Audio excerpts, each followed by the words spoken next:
Ok, indexation colon store. Donc, comment ça fonctionne? 2012. Alors, 2012, le début. 2014, un peu mieux. 2016, c'est correct. Disons que vous allez avoir envie d'utiliser 2016 et pas les versions d'avant. Ok, donc le principe des index, on a vu, c'est du raw store, ça stocke des lignes. Hein, ça permet de retrouver rapidement des lignes, valables essentiellement, et en particulier, on l'a vu avec les non-clusters, que si c'est un petit nombre de lignes, c'est très inefficace si vous devez toutes les lire à travers un index.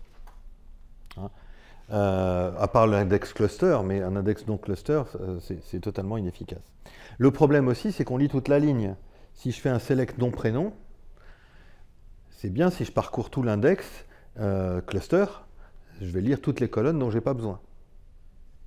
Donc lire beaucoup trop de choses. Donc pour ces raisons, en fait, souvent, vous avez, en particulier si vous avez des tables obèses, comme dirait Frédéric, vous avez de multi-index couvrant dans tous les sens, effectivement, pour essayer d'avoir des index qui ne contiennent que les colonnes dont vous avez besoin pour vos requêtes. C'est le seul moyen, effectivement, d'optimiser des requêtes lancées dans tous les sens sur des tables avec 200 colonnes, etc., d'avoir des tas de petits index qui contiennent que quelques colonnes, les colonnes du select. Avec donc tous les inconvénients que ça suppose, le stockage que ça prend, la mise à jour qui est épouvantable, la reconstruction, la fragmentation, etc. Nombre d'index, etc. Le colon store, en fait, c'est typiquement justement un index destiné à la requête massive et pour pas lire éventuellement toutes les colonnes. Donc l'indexation traditionnelle, c'est du raw store. Le colon store, on va indexer les valeurs d'une colonne par colonne. Et donc, quelque part, on aura besoin de lire les parties d'index qui nous intéressent que correspondant aux colonnes qui sont dans le select de notre requête. Donc, ça comprend en fait plusieurs technologies. Et d'abord, la possibilité de stocker colonne par colonne et la possibilité de compresser. C'est une compression basée sur le moteur de compression XVelocity Vertipack qui est utilisé dans Power Pivot Analysis Service en mode tabulaire. C'est le même système de compression, c'est une compression qui utilise plusieurs algorithmes de compression en fonction du type de données, qui choisit son algorithme par dictionnaire, par hachage, par plusieurs types de fonctionnement. Donc l'idée, c'est plutôt que prendre toute la ligne, je vais prendre toutes les valeurs d'une même colonne, je vais les compresser, je vais les découper en morceaux, et je vais stocker tout ça dans des types de données lob, type var binary en fait, hein, stockés comme des lobs.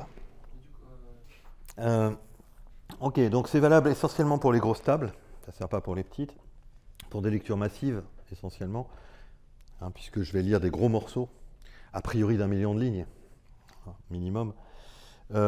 Surtout quand vous interrogez certaines colonnes, ça va être encore plus efficace.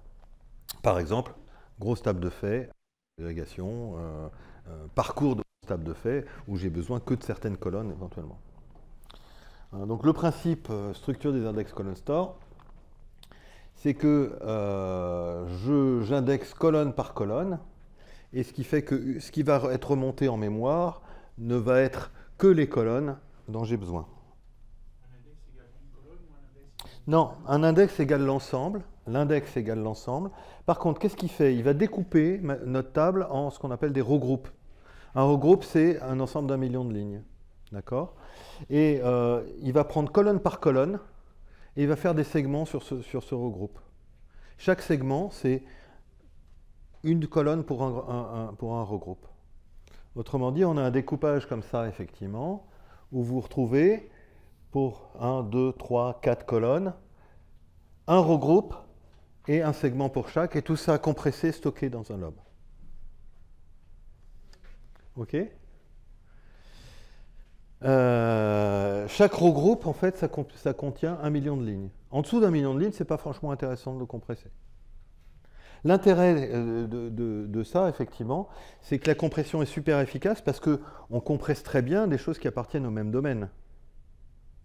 Quand vous avez effectivement une colonne de libellé, C'est tous des libellés, ils sont tous compressibles de la même manière. On peut choisir un algorithme de compression plus efficace que si vous mélangez des numériques, des libellés, etc. Ok, donc les segments, c'est l'ensemble des valeurs d'un regroupe pour une colonne, comprimées individuellement et stockées dans la base de données en tant que lobe. D'accord? Et c'est l'unité de transfert entre disque et mémoire. C'est-à-dire que quand vous allez faire un select, il va lire les segments dont il a besoin. Donc forcément, si je questionne que 2 colonnes, et on verra après qu'éventuellement il peut éliminer certains segments, hein, si je questionne que 2 colonnes, forcément, c'est ces segments-là que j'ai besoin de lire. Éventuellement, d'ailleurs, peut-être pas tous les regroupes. Il va peut-être pouvoir en éliminer. Voilà, donc le principe c'est ça. Qu'est-ce qu'il fait quand on crée un index colon store? Il découpe notre table en regroupe, et puis chaque segment, chaque colonne, il la compresse avec le choix d'algorithme de compression. Et il crée éventuellement un dictionnaire. Parce qu'il y a certains modes de compression qui utilisent une compression avec dictionnaire, d'autres non. Et donc, il stocke tout ça en lobe derrière. Alors vous remarquez quoi? C'est que par rapport aux représentations qu'on fait habituellement du colon store, où on représente nos regroupes de taille égale, c'est clair que une fois compressé, il y en a des petits, il y en a des gros. Hein. Il y a des gros segments, des petits segments, etc. Donc la réalité, c'est plus comme ça. Effectivement. Il y a un excellent article sur le research Microsoft.com qui explique le fonctionnement. Bon, déjà, au niveau création, ça coûte plus cher. Ça prend au moins 1 fois et demie le temps de construction d'un index Bitry, hein, parce qu'effectivement, il y a découpage, compression, etc. Les algorithmes de compression, effectivement, sont plus efficaces que de la compression niveau page. Sur certains algorithmes, mais pas tous, vous avez une notion de dictionnaire et vous pouvez avoir plusieurs dictionnaires. Un dictionnaire qui est global pour identifier des valeurs communes pour la colonne de la table en entier, ou d'autres uniquement un dictionnaire local qui est uniquement par segment, et un ratio de compression de 5 à 7, avec une option supplémentaire qui existe, qui comprime encore un petit peu plus, qui est l'option Colon Store Archive. Le Colon Store Archive, c'est destiné effectivement à gagner encore un peu de place, au détriment de la performance pour comprimer ou pour décomprimer. Ok. Alors, qu'est-ce qui est de particulier avec cet index Colon Store? C'est qu'il n'est pas trié. Hein, comme on disait, l'index est une structure triée, non pas là. Quelque part, il prend les données telles qu'il les trouve, il les saucissonne par nombre de lignes, 1 million, 1 million, 1 million, 1 million, mais il ne les trie pas du tout. Et ça hérite du tri qui existait quand la table a été indexée avec un index cluster, ou si elle n'est pas indexée, ben, ce n'est pas trié, et puis tant pis. Et donc l'optimiseur va éliminer la lecture des segments non nécessaires en fonction des métadonnées qui, là, au niveau de ces segments, pour chaque segment, il a valeur min, valeur max. Si les données ne sont pas triées, ça ne sert à rien. Parce que c'est clair que dans chaque segment, je peux avoir le client qui commence par A et le client qui commence par Z si mes données n'étaient pas triées. Donc, ce qui peut être intéressant, c'est trier sa table avant de construire son colon store. D'accord? Deuxième problème, c'est que si je crée un colon store avec les options par défaut, le parallélisme, lui, fait qu'il va détrier. Donc, à ce moment-là, ce qu'il faudrait, c'est que je crée mon colon store, mais avec maxdop 1, pour garder l'index trié. Alors, ça va durer plus longtemps aussi. Voilà. Donc, c'est ça les petites problématiques de colon store. C'est qu'éventuellement, si vous voulez qu'il élimine des segments, il faut que les données soient triées, parce que sinon, il est obligé de lire tous les segments, puisque les données sont réparties un peu partout. Et si vous les triez, ben, éventuellement, il faut construire le colon store en non parallèle. Un seul colon store par table, sur une table indexée ou non. Et puis, qu'est-ce qui fait la puissance du colon store aussi? C'est que Microsoft a développé des algorithmes spécifiques pour traiter des opérateurs dans le plan d'exécution en mode batch. Le mode batch, c'est le traitement d'un ensemble de lignes en même temps, traitement par lot. Il y a plusieurs opérations du plan d'exécution qui peuvent utiliser le mode batch, qui est considérablement plus rapide que le mode raw, qui est utilisé par ailleurs. Alors, bizarrement, on pourrait se demander pourquoi le mode batch n'existe que pour les column store, mais c'est le cas. Il n'existe pas pour le raw store, on n'a pas de mode batch pour le raw store.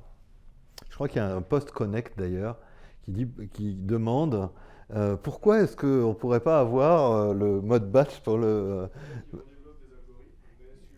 Voilà. Bon, alors c'est vrai que c'est typiquement appliqué au column store puisqu'on travaille par gros lot de lignes, effectivement, et que donc tout ce qui suit l'utilisation de ce qu'on a lu dans le column store peut être utilisé ce même type d'algorithme. Alors, le mode batch d'ailleurs a été considérablement développé entre la première version du column store en 2012 et 2016 maintenant, où il y a beaucoup plus de possibilités. Le mode batch, il était éliminé d'entrée dans le plan d'exécution dès qu'il y avait une jointure externe, pratiquement dans tous les cas, on se retrouvait en mode raw au lieu du mode batch. C'est plus le cas en 2016 où j'ai un peu de mal à le faire tourner en mode raw maintenant. J'ai cherché un exemple, j'étais obligé de passer en 2014 pour arriver à faire un exemple en mode raw. Ok, alors qu'est-ce qu'apporte 2016 là-dessus? Ce qui s'appelle Operational Analytics. Autrement dit, l'idée, c'est de se dire, vous pouvez mettre des column store sur des tables sur lesquelles vous avez des index relationnels classiques. Donc, c'est des column store non clustered, d'accord, qui sont maintenant en lecture-écriture, même procédé avec du delta store, etc. Possibilité aussi de créer un column store avec un filtré. Possibilité aussi de créer un column store sur une table in-memory. Et puis, chose très intéressante aussi, c'est prise en charge de l'isolation snapshot et read committed snapshot, parce qu'il ne faut pas oublier que vouloir faire des requêtes décisionnelles sur une base de données sur laquelle on fait du transactionnel, le problème, c'est la contention de verrouillage. Or, faire une requête avec un column store, vous allez vous retrouver avec des verrous sur des regroupes éventuellement. Et là, c'est un gros morceau de la table qui est verrouillé. Donc l'isolation snapshot et read committed snapshot rajoutent effectivement la possibilité d'utiliser en même temps sur une base de données de l'OLTP et de la requête décisionnelle. Et beaucoup d'améliorations de performance en mode batch qui consistent au niveau des algorithmes à redescendre au niveau du scan du column store différentes opérations d'agrégation, de recherche de chaînes, etc. qui existent d'ailleurs que dans l'édition entreprise. L'édition standard n'hérite pas de ces améliorations de mode batch. Voilà, donc grosso modo, tout ce qu'on va trouver dans l'édition 2016.